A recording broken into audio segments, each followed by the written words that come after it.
best way for us to learn about the upper extremity is to begin at the very beginning, right up here. We'll start by looking at the bones of the shoulder region, the clavicle, the scapula, and the humerus. Then we'll look at the joints which let them move, and at the muscles which make them move. Lastly, we'll look at the principal blood vessels and nerves in the region. First, the bones.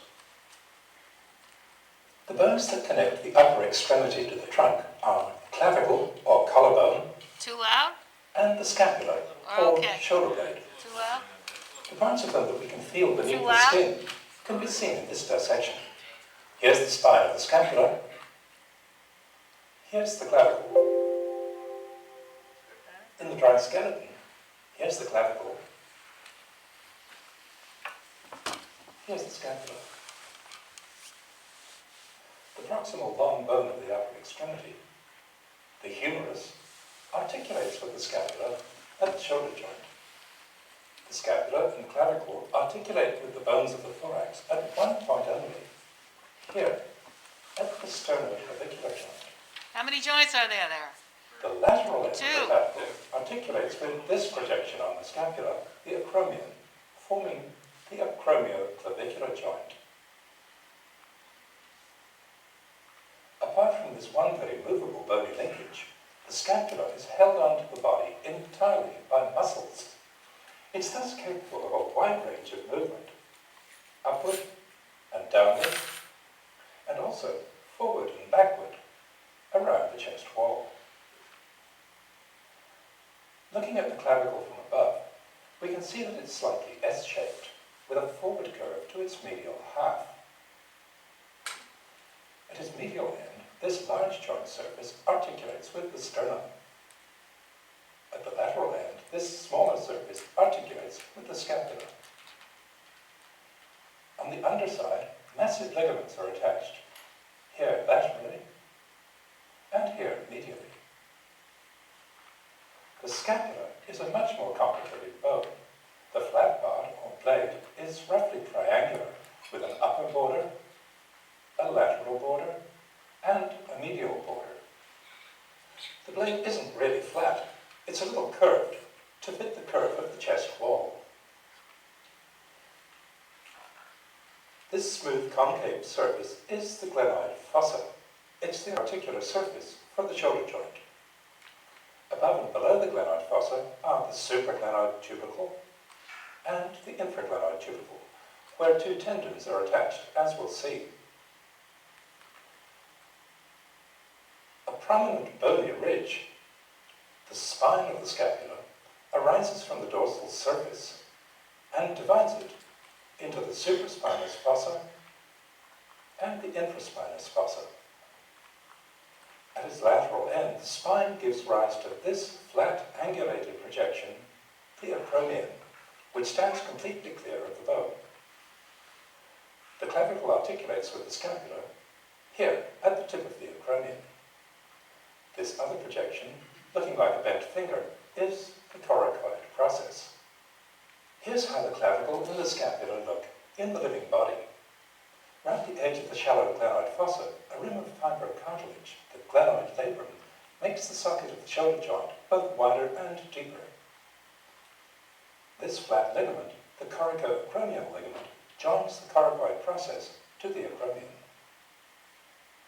Here's the acromioclavicular joint.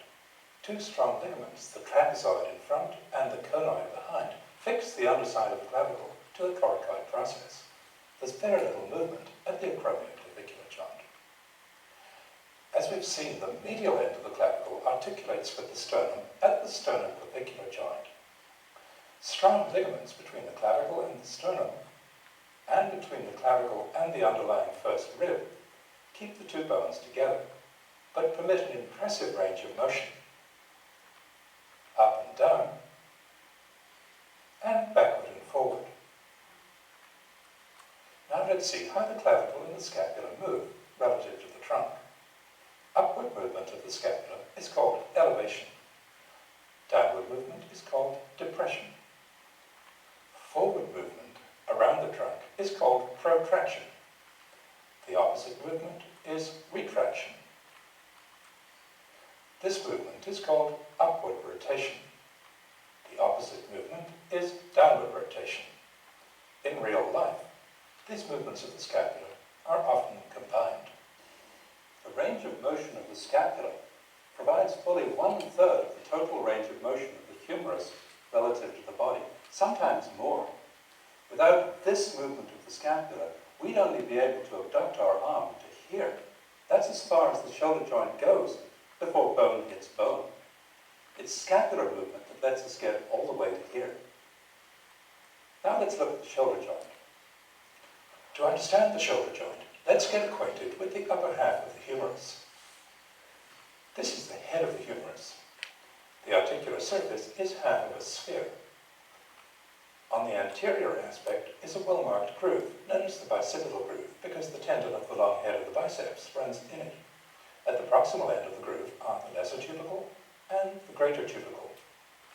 Because it's between two tubercles, the bicipital groove is also known as the intertubercular groove. Down here on the lateral aspect of the humerus, almost halfway down the bone, is a rough spot, the deltoid tuberosity.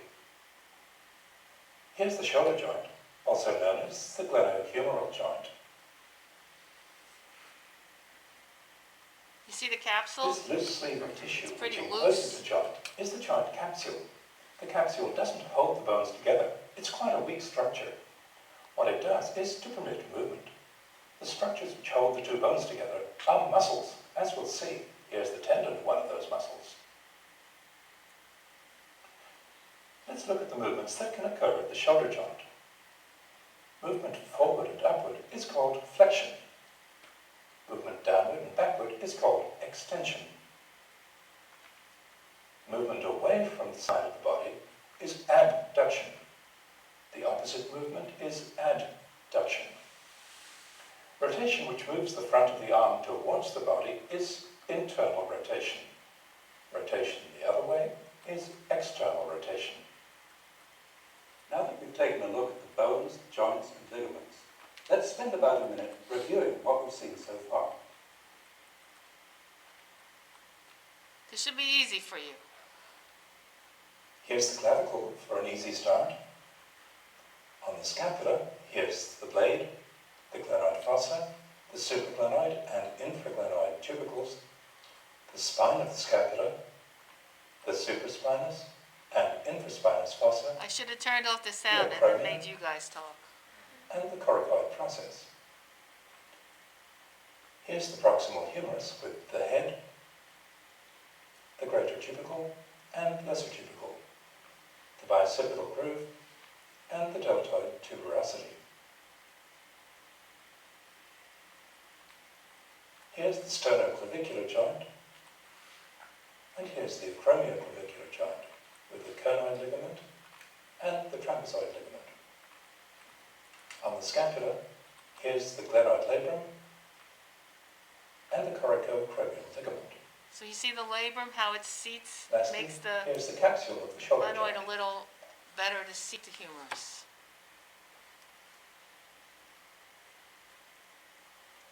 Now let's move on to look at the muscles. We'll build our understanding pretty much from the inside to the outside.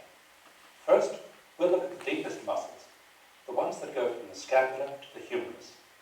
Then we'll look at the ones which go from the trunk to the scapula. And lastly, we'll look at the big three muscles on the outside which cover up almost all the others. Before we look at any shoulder muscles, we need to take note of the tendons of two long elbow muscles which arise very close to the shoulder joint and lie deep to everything else. They're the tendons of the long head of the biceps So it runs intimately with the and the long capsule. head of the triceps muscles. The long head of the triceps arises here from the infraglenoid tubercle. The long head of biceps arises, surprisingly, here from the supraglenoid tubercle. To get there, it passes inside the joint capsule and right over the top of the head of the humerus. Can become impinged very easily. Now let's look at the four short muscles which hold the shoulder joint together. There are three on the back, one on the front. The one on the front is subscapularis. It arises from almost all of the anterior or costal aspect of the scapula. Its tendon inserts here on the lesser tubercle. Subscapularis, acting alone, produces internal rotation of the humerus. Acting with the other three short muscles, it holds the humeral head and the glenoid fossa together, while other more powerful muscles are at work. On the back, there are two muscles below the scapular spine and one above it. What do you The think one they are? above is supraspinatus. It arises from almost all of the supraspinous Now watch where it fossa. goes. It passes under the acromion and inserts here on the greater tubercle.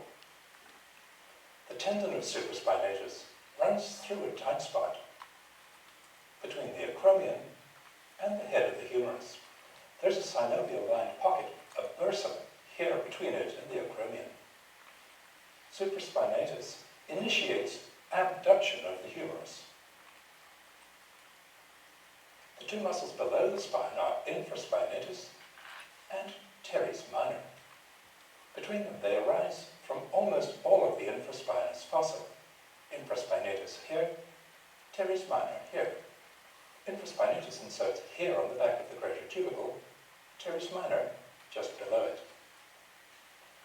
Both these muscles produce external rotation of the humerus. These four short muscles, subscapularis, supraspinatus, infraspinatus, and teres minor, converge on the humerus to form an almost continuous cuff of flat supporting tendons, often referred to as the rotator cuff. It's these tendons, together with the long head of the triceps down here, which keep the head of the humerus from sliding out of its very shallow socket. There are two other muscles to note that also run from the scapula to the humerus, one on the front and one on the back. The one on the back is teres major. It arises here from the lower lateral border of the scapula and inserts here on the crest of the lesser tubercle. Teres major is quite a powerful adductor of the humerus. On the front, here's coracobrachialis. It arises from the coracoid process. It inserts down here on the humerus. Coracobrachialis helps to flex the shoulder joint. Altogether, there are 7 muscles that go from the scapula to the humerus, and so far we've seen 6 of them. The last one, the deltoid, is so big that it covers up almost everything else, so we'll leave it out of the picture to look at the end. Now it's time to look at the muscles which hold the scapula in place and move it in relation to the trunk. There are 6 of them, 4 on the back, 1 in the front, and 1 underneath. The one on the underneath is the large and powerful serratus anterior muscle. This is just part of it. To see it all, we need to move the scapula away from the body. This big expansive muscle is all serratus anterior. It arises from the side and front of the first 8 ribs. It runs back under the scapula, and it's inserted all the way back here along the medial border of the scapula. When the whole serratus anterior muscle contracts, it pulls the scapula forward around the rib cage. That's protrusion. When its upper or lower fibers contract separately, they help to produce downward or upward rotation of the scapula. Now let's look at those 4 muscles on the back. One, the trapezius, is large and superficial. The other 3 are small and deep. The 3 deep ones are levator scapulae and the 2 rhomboids, rhomboid minor and rhomboid major. Levator scapulae arises here on the outermost point of the first 3 cervical vertebrae. It inserts here on the upper medial corner of the scapula. Levator scapulae helps to elevate the scapula. The rhomboids arise here from the 4th cervical to the 5th thoracic vertebrae. They insert here along the medial border of the scapula. The rhomboids elevate and retract the scapula. The large muscle which overlies these 3 is the trapezius. It's a beautiful but complicated muscle. The trapezius has an upper part and a lower part, which both converge on the spine of the scapula. Has a middle part too. The upper part of trapezius arises from the occiput, and from the nuchal ligament, and from T1 to T3 in the midline. It's inserted along the upper edge of the spine of the scapula, around the acromion, and along the lateral third of the clavicle. The lower part of the trapezius muscle is not so massive. It arises from T4 to T12 in the midline. It inserts here on the lower edge of this part of the spine of the scapula. When the whole trapezius contracts, it powerfully retracts the scapula. When the upper part contracts, it powerfully elevates the scapula. Last on the list of muscles passing from the trunk to the scapula is the one on the front. It's pectoralis minor. Pectoralis minor arises between the second and the fourth ribs. It's inserted on the coracoid process. Pectoralis minor produces depression of the scapula. There are two very small muscles to mention just for completeness. One is subclavius, which goes from the first rib to the clavicle. Its function is uncertain. The other is omohyoid, which arises from the hyoid bone way up here and inserts over here on the upper edge of the spine of the scapula. Its function is to depress the hyoid bone and the larynx. Now we'll complete our picture by looking at three big external muscles: pectoralis major, latissimus dorsi, and deltoid. Of these, the first two have much in common: pectoralis major on the front and latissimus dorsi on the back. These two are alike in that they both pass directly from the trunk to the humerus, bypassing the scapula. Between them, they define the posterior and anterior walls of the axilla. Pectoralis major arises from the medial third of the clavicle, from the front of the sternum, and from the front of the first 6 costal cartilages. It's inserted here on the anterior edge of the bicipital groove. Pectoralis major is a powerful adductor of the humerus. When its adducting effect is held in check by other muscles, it also produces internal rotation. Latissimus dorsi has a very wide origin. It starts here under the tail end of trapezius at T7 and goes all the way down to the sacrum and out onto the posterior iliac crest. It also has some fibers arising from the lower 4 ribs and occasionally from the tip of the scapula. It inserts here on the posterior edge of the bicipital groove. To get to its insertion, the latissimus tendon has to spiral around teres major. Here's teres major. Latissimus spirals from the back to the front with the lowest fibers of origin ending up highest. Latissimus dorsi, like pectoralis major, is a powerful adductor of the humerus. Acting through the humerus, it's also a powerful depressor of the scapula, powerful enough to overcome the whole weight of the body, as in doing a push-up. Last of all, here's the deltoid muscle. It completely surrounds the shoulder joint, from the front to the back. It arises from the spine of the scapula, from the acromion, and from the lateral third of the clavicle. It's inserted here on the deltoid tuberosity of the humerus. The deltoid muscle has multiple functions. It's almost like 3 different muscles. Its anterior part is a powerful flexor. Its posterior part is a powerful extensor. And its lateral part is a powerful abductor. Now that we've seen all the muscles that act on the scapula and on the proximal humerus, let's review them. If you want to test yourself, turn off the sound. What do you think? Go ahead, name them. I won't turn off the sound. Here's subscapularis, supraspinatus, infraspinatus, and teres minor. Here's teres major and coracobrachialis. Now the muscles that arise from the trunk. Serratus anterior, levator scapulae, the two rhomboids, minor and major, trapezius, pectoralis minor, subclavius, and omohyoid. And lastly, pectoralis major, latissimus dorsi, and deltoid.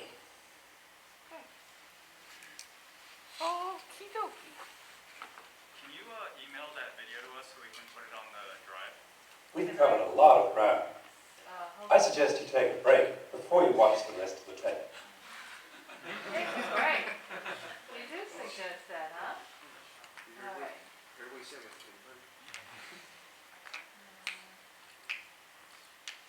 I need to get this out. Where's my X's here?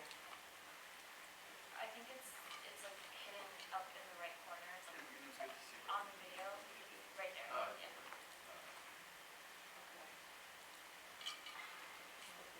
Get this out and put the other one in. All right. Oh, I can't get it out? Why? It's not in. So what was the question? I asked if you could email that to us so we can put it on the drive. It's on a drive. Oh. It's copyrighted. So, if I did something like that, I would be,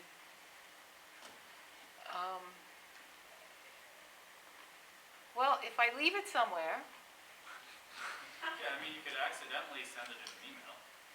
well, I can't accidentally send it, because then there's record of me accidentally sending it.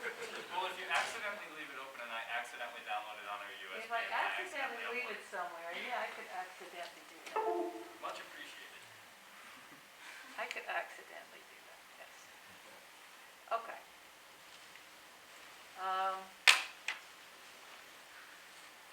But that used to be free on YouTube. Used to be free. But I guess they got smart because everybody started to download it and blah, blah, blah. And now it's not free anymore. Now you have to purchase it. It's, I forget how many hundreds of dollars. But I think it's a great, I don't know, what do you think? It's good? I like that a lot.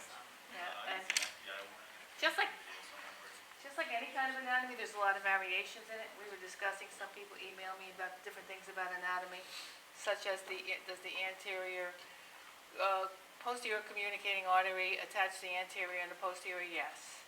But there are variations of that. There are variations of origins insertions. It's anatomy. Is somebody going to ask you specifically, not unless it's in every single book, it's got to be in every single book has to say exactly the same. They say, he talks about upper and lower trap, I talk about upper, middle, lower trap. I talk about the upper trap being from the occiput C7 nuchal ligament, T1, middle trap being from T1 to 4, and then, or T1 to 4 or 5, and then lower trap being from T6 to 12. He didn't talk about that. I talk about that because that's the way I've learned it. I use the Bible for Warfel, which is like they got it from Gray's Anatomy. So that's what I use. And that's the way I was trained, and that's what I use. Are there going to be little variations in different places you look? Absolutely. As long as you're, when I give you the muscle quizzes, which I will next Tuesday, you'll have a muscle quiz. And when I give you the muscle quiz, and if you say the spinous process of C4 through 7 instead of C3 through 5, am I going to take off? No. Okay? Because even if you look, when we start giving you the origin insertions, actions, and innervations, the origin insertions are going to be slightly different. There's going to be a variation to it because your trail guide book is different. Your A&P book is a little different. I'm giving you what I would like you to know, but if you're using a trail guide or something like that, that's totally acceptable. Okay? Yes? So like, I know when we get into like more in-depth muscles, I noticed that, for example, the rhomboid major and minor and the serrated anterior, they insert at the same place. No, they don't. Or- Nothing inserts in the same place. It's either superior to, inferior to, it doesn't insert So in is it- exactly the I same know place. it inserts into. Or the like, medial lip, or the border. lateral lip, So do I say this? Yeah. Border of the scapula, and that's it. because it is different. It is different. And when we talk about major and minor, as you mentioned, the major always carries the minor. So the major is always below the minor. So if you have like a Terry's major and minor, you saw the minor, we say major carries the minor, so the major is below it, and the minor is above it. And they insert We'll in get different, there, so. so supraspinatus inserts into the superior, the greater tubercle, and so does the infraspinatus, but the inferior spinatus inserts below. So it's the same. Oh, are you asking though if you gave it to me as an insertion and It's say like, greater can I write tubercle? down Yeah, greater tubercle? you wouldn't have to Not say like below posterior the great. aspect of the Yeah, greater tubercle. yeah, that's fine. You would just say greater tubercle would be acceptable. Yeah. But I was talking more specifically when we talk about like levator, scapula, I say posterior transverse processes, or when we talk about tubercles or transverse processes of the vertebra, I'll say on the posterior transverse process of C1 through 4. Yeah, that But makes they sense. said it a little differently. Yeah. It's not going to matter to me whether you say C1 through T3 or C1 through 4. Okay. Okay? So, yeah. It's a similar question about Neil's, like, so for example, Terry's major Terry's major. originates on the posterior aspect of the lateral axillary border of the scapula. We forgot the posterior. No, that would border. be fine. Axillary border would be acceptable. Axillary border. Yeah, absolutely. And I think in fact for that one, I believe for the, some of the books say, intertubercular groove, rather than, lesser tubercle. So, but just don't hold me on which book says what. I mean, I'm gonna tell you what I want you to know, but if you come up and you say, well, my book says intertubercular groove as rather than lesser tubercle, then I wouldn't take off for that. I mean, clearly there are some mistakes, but for the most part, there are variations, and that's understandable. Because there are anomalies and there are anomalies and there are variations in the human body. Some people's hearts hear, so do you say you don't have a heart because you don't hear it here? We'll talk about the palmaris longus and different things like that. I don't have one. There's a lot of people that do, and it's just an anomaly. So, yeah. Coracobrachialis, is that part of shoulder flexion? Coracobrachialis is thought, if you listen to some people, they'll say action is unknown. If you listen to other people, they'll say it's a flexor and an adductor. It's got to do something, right? It's originating on the coracoid process and inserting into the medial portion of the humerus on the anterior side. So when it contracts, it's got to pull your arm this way. So it mostly does. It's thought to do this, but some people say, don't say flexion because this is pure flexion. This is not flexion. This is more like a different plane, more like horizontal flexion, but it's not really horizontal flexion. So it gets a little, Like an in-between. yeah, a little gray. But that's anatomy. Anatomy's cool. You'll love anatomy once you start memorizing it. Well, first you have to memorize it, and then as you memorize it, because you have to know where's the origin, where's the insertion, how does it go, how does it pull, what are the diagonal fibers. If they go like this, then they're going to do something different than if they just go like this.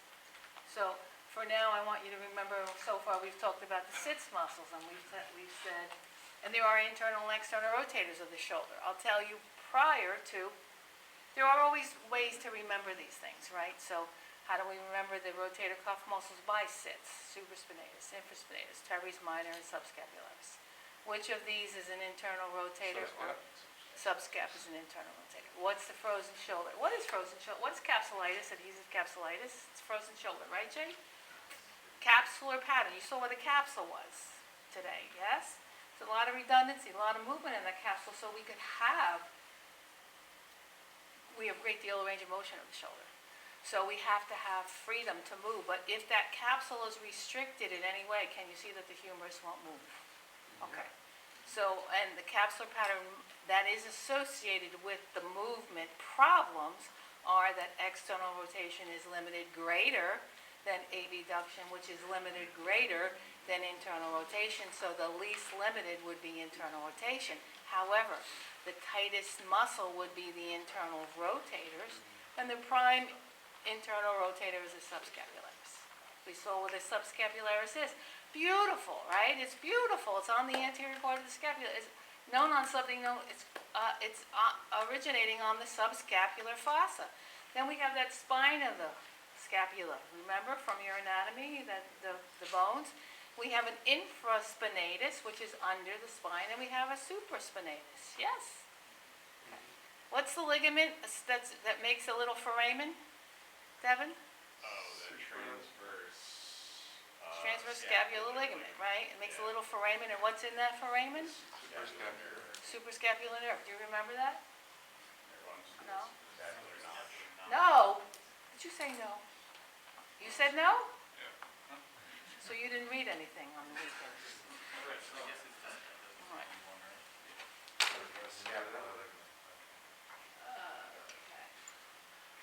Professor, can you just quickly talk about greater, is it limited greater, greater limited, or that concept? ER, the external rotation is limited greater than shoulder abduction. And shoulder abduction is limited greater than internal rotation. And that is those are the movements associated with the capsular pattern of the shoulder. And I said, how do we determine whether it's a capsule? You saw that capsule. Do we need to stretch that? Or do we need to do something else that's inside that joint? Or do we need to just do passive range of motion of a muscle, right? So if I'm limited in flexion, are my extensors too tight and they're not allowing me to go into full flexion? Or is it that the capsule is not allowing the humerus to move in the glenoid? So we have to know, what is the problem? If we don't know what the problem is, we don't know how to address it. Right? We could stretch the lat all we want. If the capsule's tight, it's tight. You're not going to stretch that capsule. You know, a lot of you guys do this for posterior capsular stretches and this kind of thing. They're all stretches, but you're actually stretching a capsule. You're not stretching a muscle. So you're kind of mobilizing the capsule, I should say. Which could help. Which could help, depending on. Oh, it absolutely helps, yeah. Yeah. So in the case of the humeral, internal rotation has the Greatest limitation is external rotation. is external rotation. So if I measured somebody and you were my patient, normal external rotation is 90 degrees. Normal flexion and abduction is 180 degrees, let's say. Okay. If I measured you, maybe you would only have 30 degrees of external rotation, but you'd have 140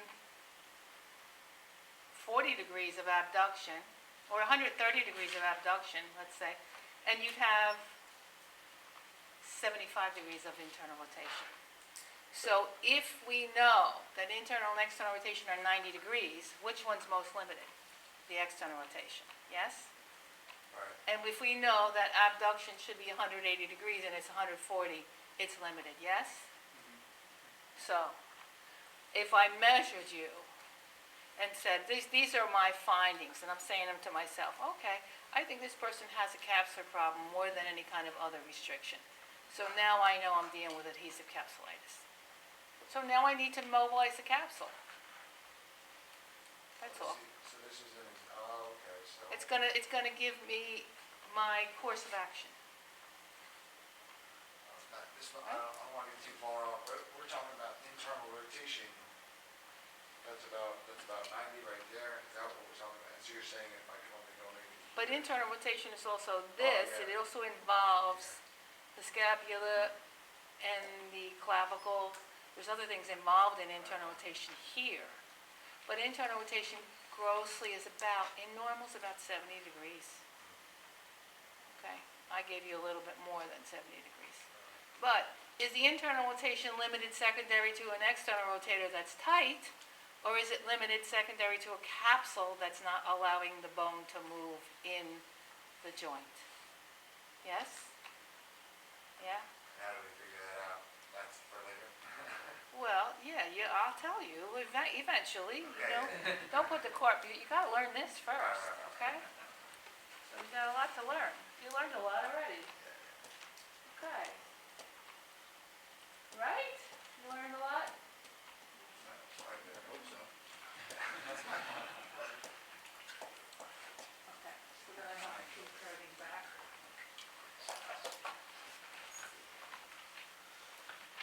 Frozen shoulder. We might have the same slides as she does. A shoulder can be freezing, frozen, or thawing. So freezing is usually, and that's when we'll see that capsular pattern. Okay. And what happens with this patient that has a frozen shoulder? They have pain all the time. It hurts. All right? They even have pain at rest.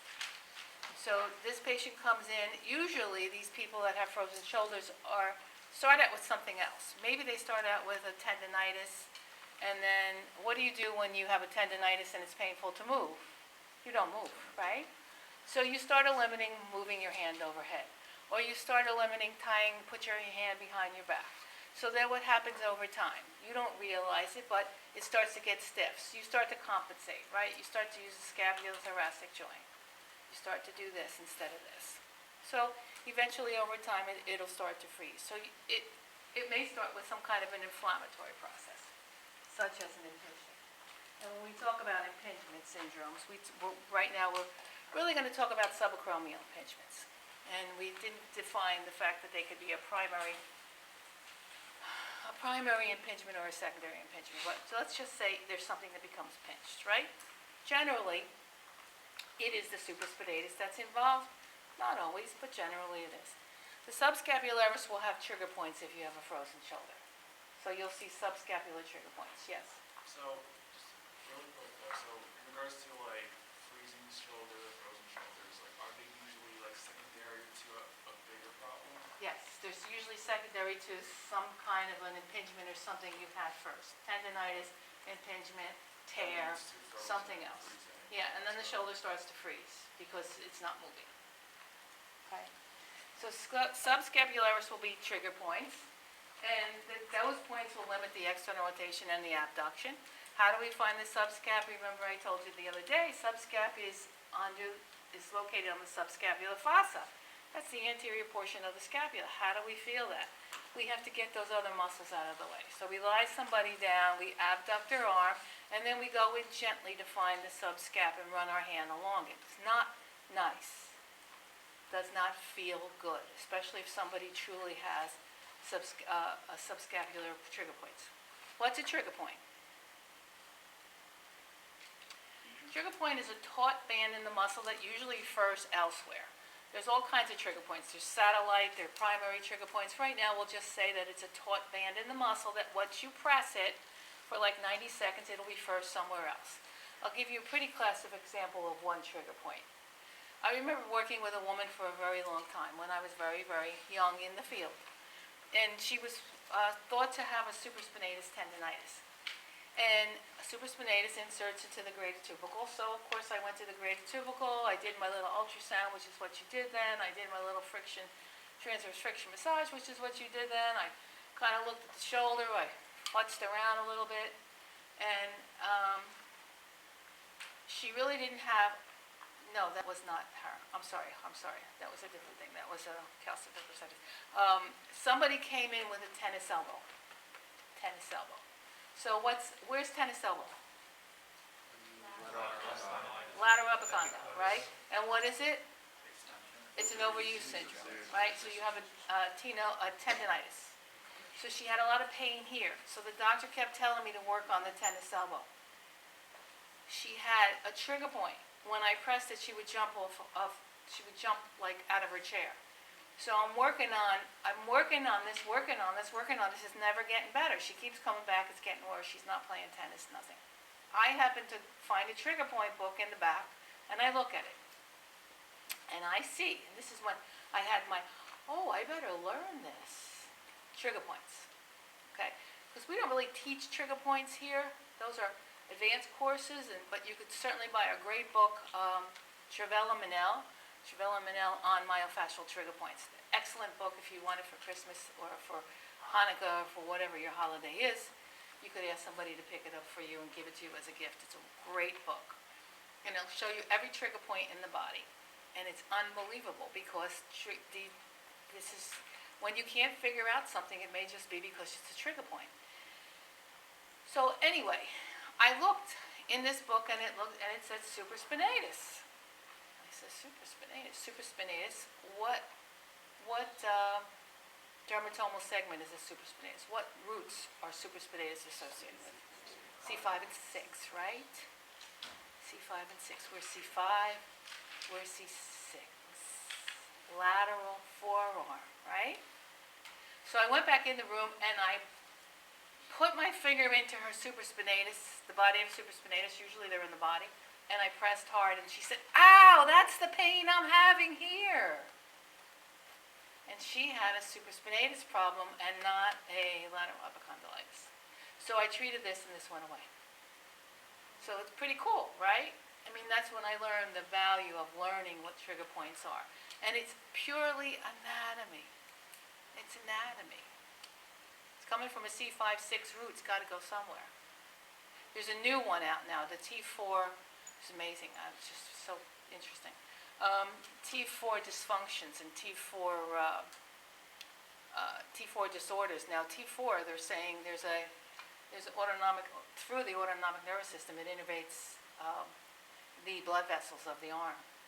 So now people are coming out from doing what you guys are doing all day and doing this all day with numb hands.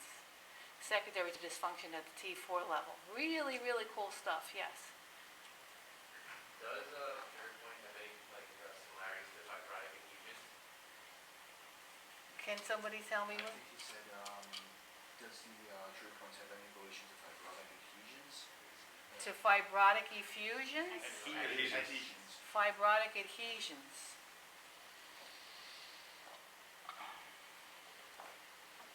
A fibrotic adhesion may limit a muscle movement that may develop a trigger point, yes. Yes. But not from the fibrotic adhesion itself. You get adhesions first. Adhesions can be Yes. trigger points. Okay, so the shoulder will become painful, then it becomes stiff, and this is where we need to treat these people. But do you think these people come in with direct access now? Sometimes they do. But sometimes they go to their general practitioner, and the general practitioner gives them and says, it hurts to move, don't move it. Right? And then 3 months later they say, ow, now it's really bad. And then they go and they get an injection. And then it still doesn't move. And so they say, you know what, maybe you should go to therapy. So that's why I said I'm a prime believer of, just like you go to a dentist for checkup, you should go to a therapist for a checkup. Say, what am I doing wrong? Before it develops into a problem, what am I doing? All you guys, there's so many things that you do wrong. Me too. But I just could look and see and say, oh my God, it's like an accident waiting to happen here. But you know what I mean. You know yourself sometimes how you sit, and it could be a simple thing like just externally rotating your leg while you're driving. My sister, this is going off tangent, my sister-in-law, she met me in Florida. We were going on the vacation. I met her in Florida. As soon as I got off the plane, oh, you got to fix my leg and my joint. Everything hurts me. That's the first thing I wanted to do when I got off the plane, is to fix you. So, plus you don't have a mat to lie somebody down and all that kind of stuff. So I had to start working on their innominate and blah, blah, blah. And then I found out that for the month before, she was driving, she's a salesperson, doing a lot of driving and externally rotating the leg. So wound up screwing up the whole pelvis and the SI joint and the IS joint. So that's just doing something during the day. She didn't fall, she didn't hurt herself. It was just doing something that she shouldn't do. How many people sit on the couch and sit on your leg? You shouldn't do that. You ever do that? I used to do that all the time. Do this, and sit on it. I used to do that all the time. But you're not supposed to do that because your body's not made to do that for long periods of time, hours. And then you develop into problem patterns. So you develop movement pattern disorders. So, with the frozen shoulder, this is where we want to start. Then we can go into where this person now has loss of motion. They have pain with movement. They have atrophy, so you notice atrophy. Capsule becomes fibrotic. And that's when they call it adhesive capsulitis. So you can do all the mobilization you want. It's going to be difficult and it's going to be painful for the person. Sometimes these people go under some kind of an anesthesia and they get a manipulation under anesthesia. What's the problem when you get a manipulation under anesthesia?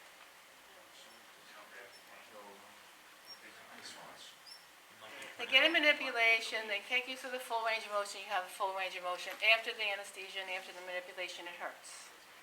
So you don't move it. With us for 5 days a week for 2 weeks. So in some cases, normally a person doesn't move when they hurt, right? So it starts to fibrose again and it starts to become frozen again.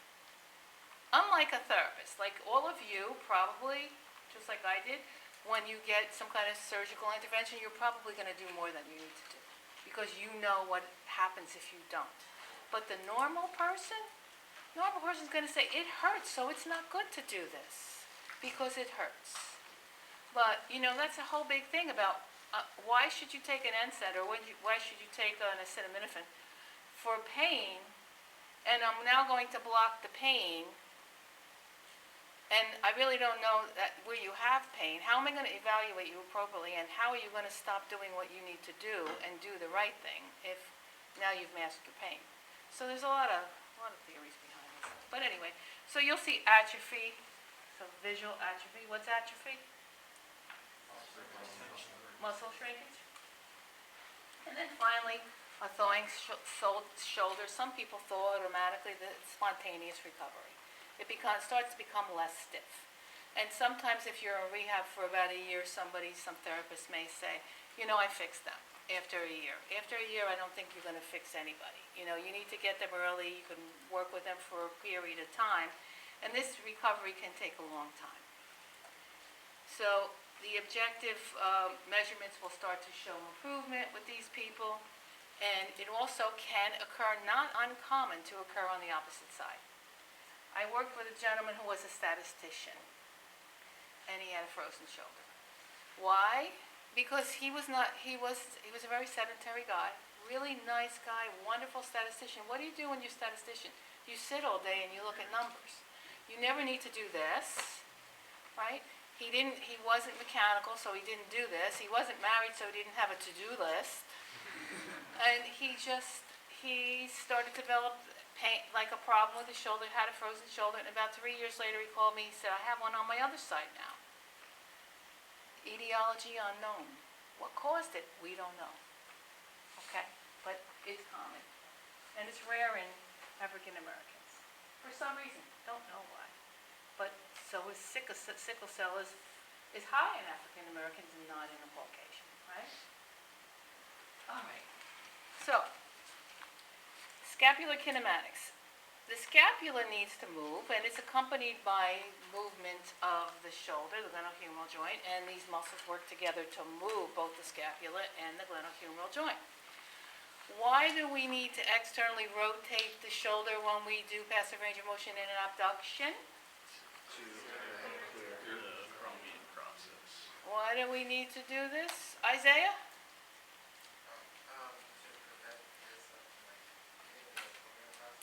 To prevent? To prevent your What did he say? To prevent what? Prevent the humeral head from hitting the acromion process. To prevent the humeral head, to prevent the greater tubercle from hitting the acromion, right?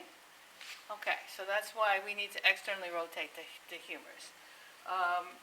Scapular plane. What is the scapular plane?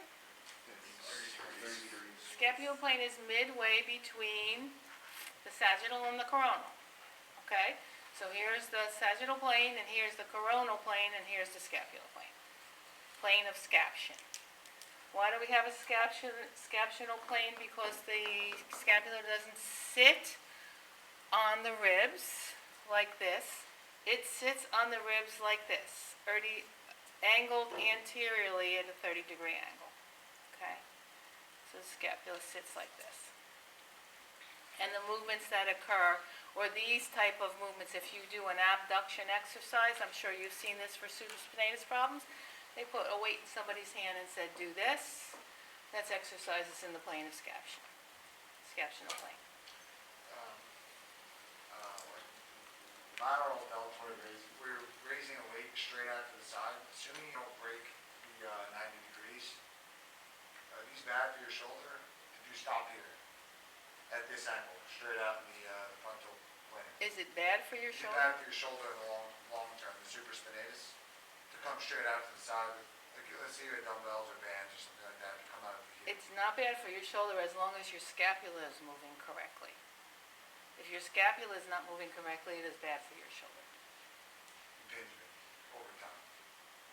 Well, you gotta check out somebody's scapula first. I always check out the scapula before I even look at the arm.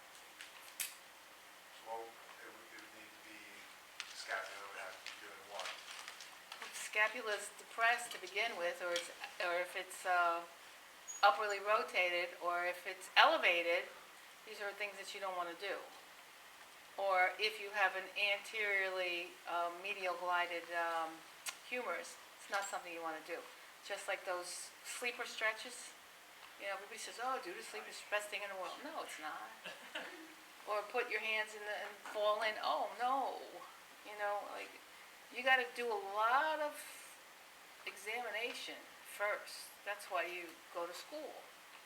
You know, but these therapists, they forget that, and all they say is, oh, I got a protocol for the impingement syndrome, and that's what I'm going to do. Well, it's not what you should do. So they forget about the scapula. Not everybody, but some people. Professor? And scapular-humeral rhythm is scapula and humeral have to move at a 2-to-1 ratio, yes. Sorry, so kind of playing off of what Chris said, if you're coming out to the side, strengthening your deltoid, physical therapy exercise for scaptions, what you're strengthening, which muscle in this plane specifically? The supraspinatus? Yes, Okay, but your deltoid is also involved, so. yes, Okay, yes, you're just trying to hit it as opposed to here, correct. you keep it depressed. Correct. But again, remember I said you have to check out everything. You have to check out, is the supraspinatus working properly? One of the things, other things the supraspinatus does is depress the head of the humerus to prevent the overpowering deltoid. So you have to check to make sure it's strong enough to do that. Otherwise, you're just going to get migration superiorly and you're going to wind up with more problems. But yet people give that an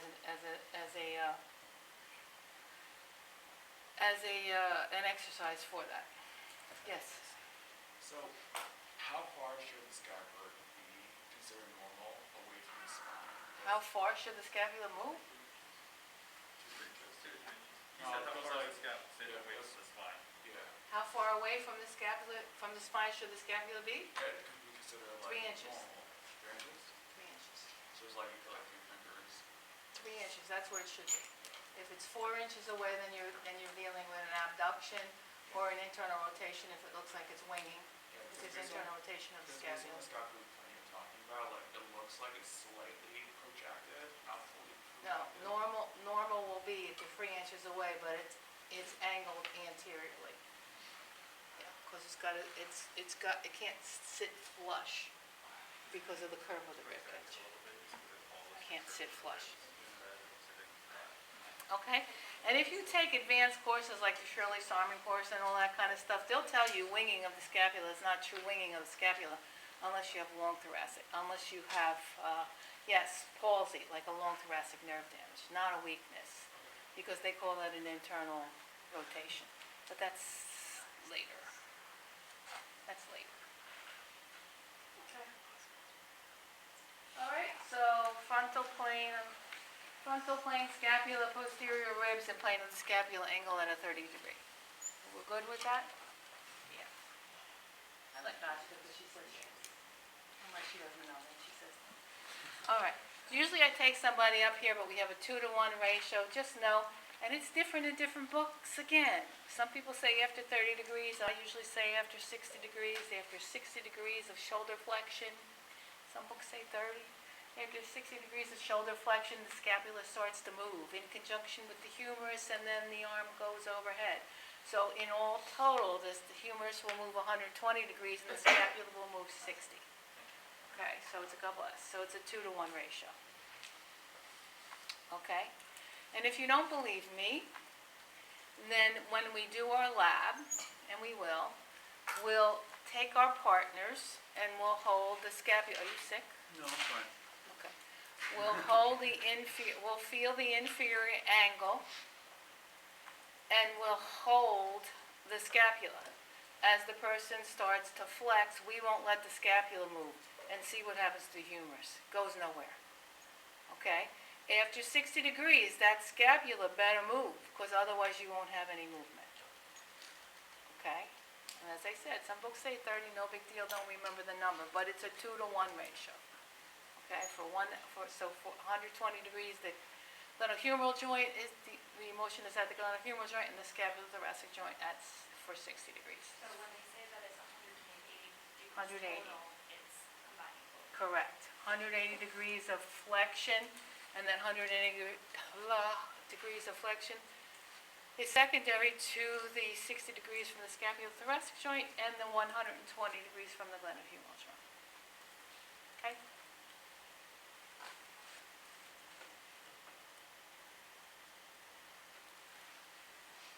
So we see force couples. What did I tell you what a force couple was? What did I tell you? Anybody can tell me the definition of a force couple? Muscles moving in different directions to achieve one action, right?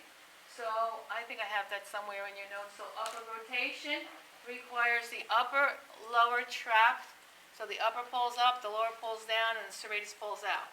So in order to get upward rotation of the scapula, we need, it's a force couple involving upper and lower trapezius as well as the serratus anterior. Now, for those of you who were here at orientation, which you all were, my boys here, what nerves are involved in this? Spinal accessory and what else? Long thoracic, right? So if we have a problem with the spinal accessory, which is a cranial nerve, and the long thoracic, which is coming from C5, 6, and 7 from the brachial plexus, the roots, then we can't do this at all. If we have long thoracic nerve that's out, we could, am I giving you a headache? No, I'm just trying to focus. Okay.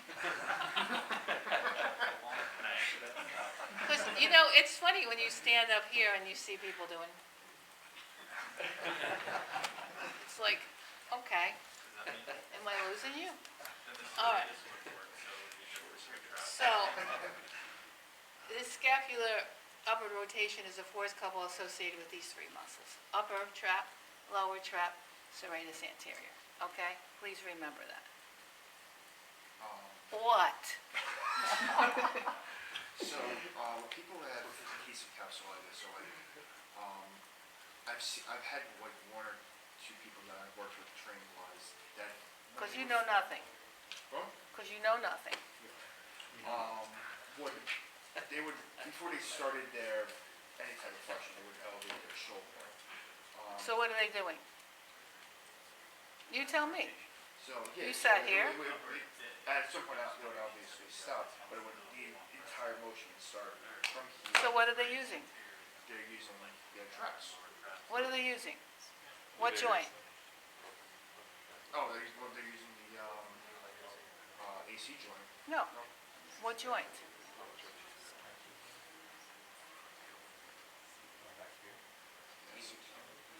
Scapulothoracic joint. When they should be using their glenohumeral joint, right? Right? So you answered your own question. You did say upper trap.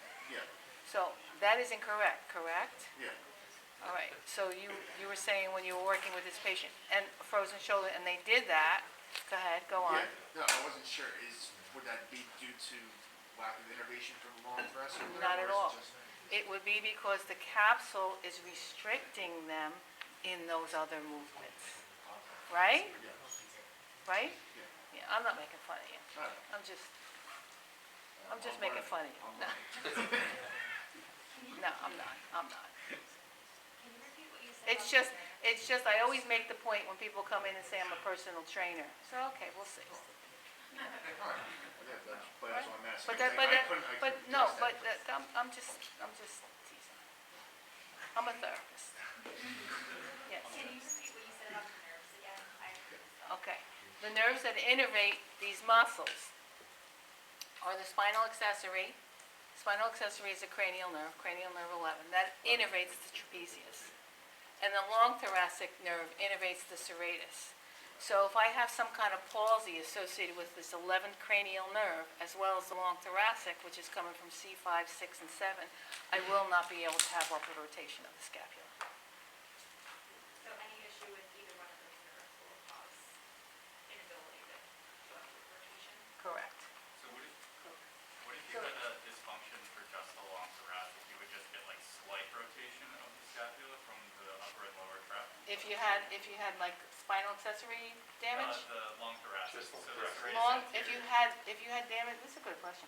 If you have damage to the long thoracic nerve, then you only have 120 degrees of, Oh, so you shoulder don't get that flexion. rotation in. you only have 120 degrees of shoulder flexion, because you won't get that last 60 degrees. The scapula won't move. You won't get that upper rotation. Yeah. Okay, so force couples associated with downward rotation, levator scapula, pec minor, and the rhomboids. So the rhomboids do an adduction, so they adduct, they also downwardly rotate. Levator scapula elevates and downwardly rotates, and the pec minor anteriorly tips. Some people call it depression of the scapula, but it pulls it forward. Okay, so all those actions, and some people even include the lat in there. Okay, it doesn't matter. But there's several muscles working together to cause that downward rotation. More specifically, you'll see these three, pec minor, the levator, and the rhomboid, to promote downward rotation of the scapula. So what does this mean to you? This should mean a lot to you. It should mean that if you have overactive rhomboids, which a lot of you people do, because you go to a gym and you do these rows that are insane, and you really get these rhomboids so tight and so strong that it doesn't allow the scapula to move up. So what's going to happen when you do move your arm up? You're going to have increased movement of the glenohumeral joint and not so much movement of the scapulothoracic joint, and you not only could wind up with a subacromial impingement, but you could also wind up with a multi-directional instability of the humerus, or an anteriorly thrusted humerus, medially rotated humerus, because you're just not moving that scapula. Make sense? Yeah. Yeah. Could that also cause winging, because the rhomboid is pulling, and it could wing out on the serratus anterior side? The rhomboids don't go under the scapula. They attach to the scapula. Right, so that's what I'm saying, it could cause winging, if they're so strong they're pulling towards the spine, Oh, the serratus anterior you may would pop see, up.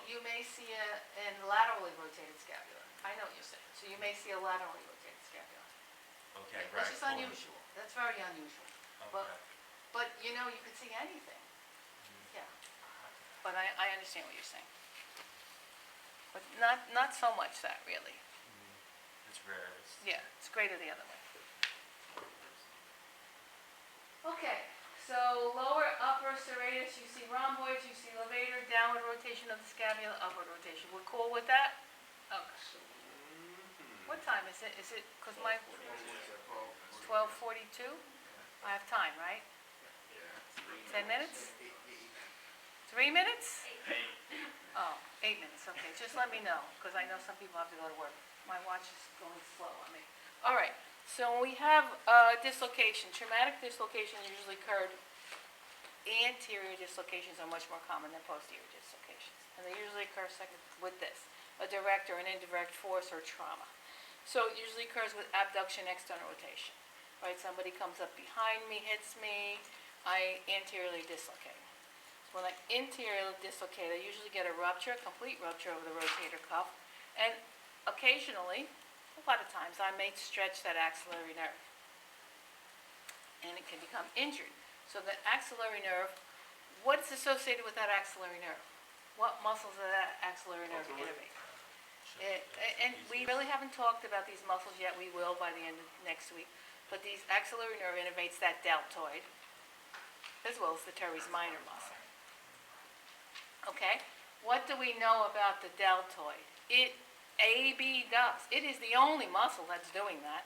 So we will lose abduction if we have a tear, or if, it depends what kind of a tear. If it's a neuropraxia, we'll get return. If it's a neurotmesis, we'll get no return, or we'll get return over time. I'll explain that to you too. Next time, probably. I don't think I'll get to it today, but posterior are much less common. They occur in the opposite direction. And if you have recurrent dislocations, you could actually have problems with the bone, because as the humerus slides anteriorly, it clunks back. Instead of going back where it needs to be, it clunks back, and the posterior part of the rim becomes indented. You're saying yes. Do you have that? Do you know somebody who does? No, I've experienced it though. You've had experience with Yeah. it. Can't that lead to labral? And that is known as the Exactly. Hill-Sachs lesion. Can't that lead to labral pathology as well? Excuse me? Like, can't that lead to like a labral involvement as well? Sure. You can have labral tears. You have labral tears, flap injuries, and Bankart tears, labral tears. Yeah, but you can have a labral tear, sure, of course.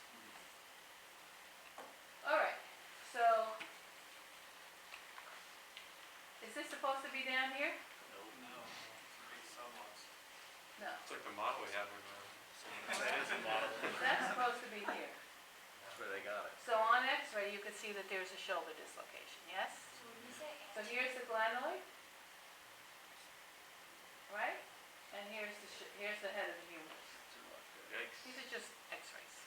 so when you say anterior dislocation, It's you're going to saying go that- in the anterior direction. So this way. Yes, this is going to come out anteriorly. Yes, and there are some people in this class that I noticed already that have anterior humeral glides already. So they're just setting themselves up for really a terrible dislocation. I think it might be you. Yeah, anterior. Okay. So anterior, go in an anterior and an inferior direction. Here's where I don't have one here. Disruption of the anterior inferior labrum is known as a Bankart lesion, so the anterior inferior labrum. And if we repeat these things, and I have a very nice, the posterior of the aspect of the humerus will strike the rim of the labrum, and I'll show you what that looks like. That's known as a Hill-Sachs. So here's an anterior dislocation. You see that the humerus dislocates anteriorly. You see the back part of the humerus. And if I looked at somebody on X-ray, the back part of that humerus from hitting this would look like this. Okay. This is nice.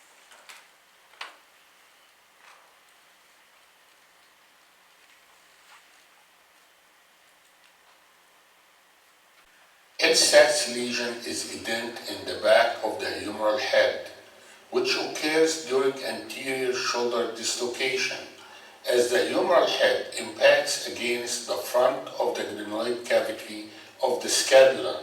But there was another video. This indentation of the posterior aspect of the humeral head occurs in up to 80% of the current anterior shoulder dislocations. When a Hill-Sachs lesion is identified, it's important to All right, I gotta find the one that I had. All right, I had a better one. I had something really good for you. So is that But you could see on X-ray. one trauma, or is it? Oh, no, it's recurring. It's recurring. Yeah, there's a lot of instability in the shoulder, and every time they do this, you get a clunk. And I have one that actually says clunk. I mean, that makes a noise, and you could see that the humerus hits the glenoid. But you could see on X-ray, because X-rays show you bone.